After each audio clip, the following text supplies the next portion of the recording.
Vertical video is a fad.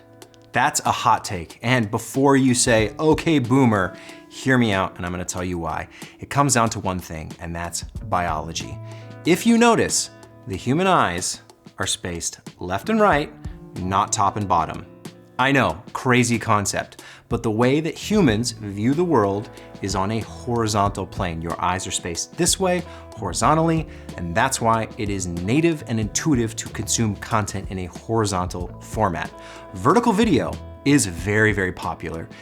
You might make an entire career out of vertical video, but it is based on one thing, and that's the smartphone in your pocket. Because people are consuming content on their smartphone, vertical video has taken off and exploded like never before. But it is based on the device itself and the devices and their screen aspect ratio and the way a phone is held. They're not based on anything more than that. So the moment the device changes, all of a sudden the content changes as well and the format changes. Horizontal video has gone through all changes, all shapes and sizes. We've got CinemaScope, we've got 16:9, 17:9, 2:1, 4:3, all sorts of flavors of horizontal video for all the different devices and screens that the content has been put on over the years. But ultimately, it always goes back to biology. The human eye is based on a horizontal plane, not a vertical one.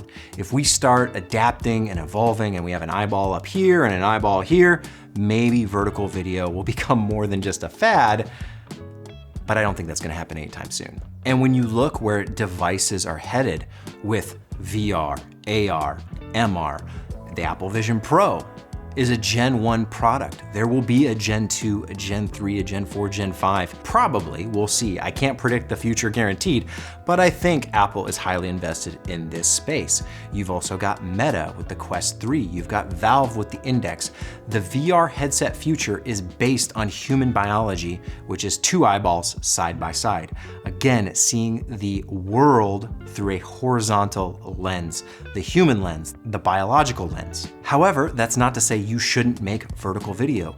By all means, please do. I think it's great for smartphone users and people who are scrolling through their feeds, watching shorts, reels, or TikToks, but don't sacrifice horizontal in the process. The best way to do this is actually to film in a multi-aspect ratio. I use 4:3, which is an anamorphic holdover, basically filming open gate, meaning most camera sensors are 4:3 or some aspect ratio like that, and you're filming with the entire sensor size.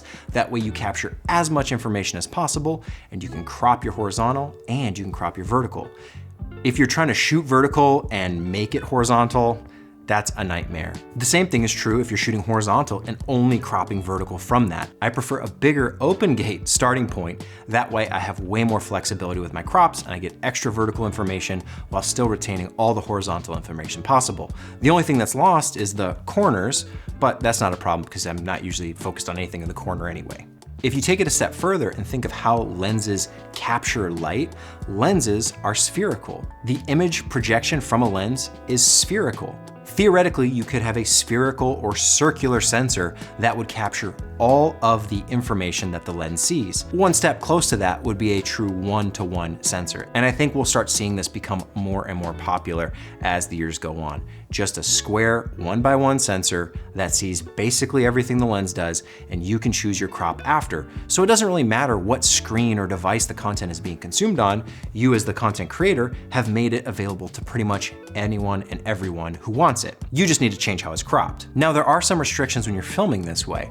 You have to keep things relatively centered and in the middle of the frame because that's the sweet spot. That's the safe zone where everything will always be retained regardless of what platform it's consumed on. But when you think of how most people make content these days, it's someone talking to a camera, and so it's natural to center frame anyway. I think it's here to stay as long as people are consuming content on their smartphone, but I don't think horizontal is going away. As much as people talk about mounting televisions vertically on their wall or something like that, it's just not native to human biology.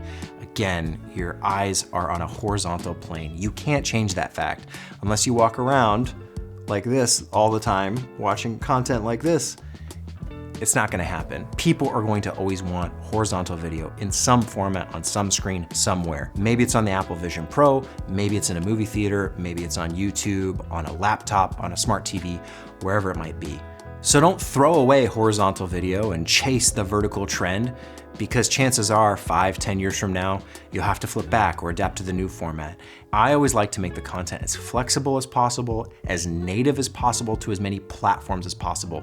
That way I'm never locked or trapped into one thing and I can't do the other. The content is not the format. So for the same reason, I wouldn't recommend someone filming an ultra wide CinemaScope and then expecting to crop vertical from that. I still wouldn't want someone to film vertical and then try and crop horizontal from that. There are better ways to do it, such as using OpenGate and multi-aspect production that I basically have lived and breathed for the last 5-10 years almost. It's very easy, very intuitive once you understand the benefits and how great it is to have these distribution channels for a single piece of content that can go basically anywhere. Instead of being stuck with a video you shot on your smartphone or a video you shot anamorphic just for a movie theater, you have so much more flexibility as a content creator when you're thinking multi-aspect as part of your production workflow. So yes, I think vertical video is a trend based on smartphones alone, but let me know what you think. I'd love to hear it. Do you prefer vertical video? Do you have eyeballs stacked top and bottom? Or do you prefer horizontal and wish things would kind of go back? I think the future is wide open and a great place to play and be creative, to create and to consume content. It's really a wide open field where you can make short content, long content, all sorts of content. But let me know what you think. I'd love to hear it.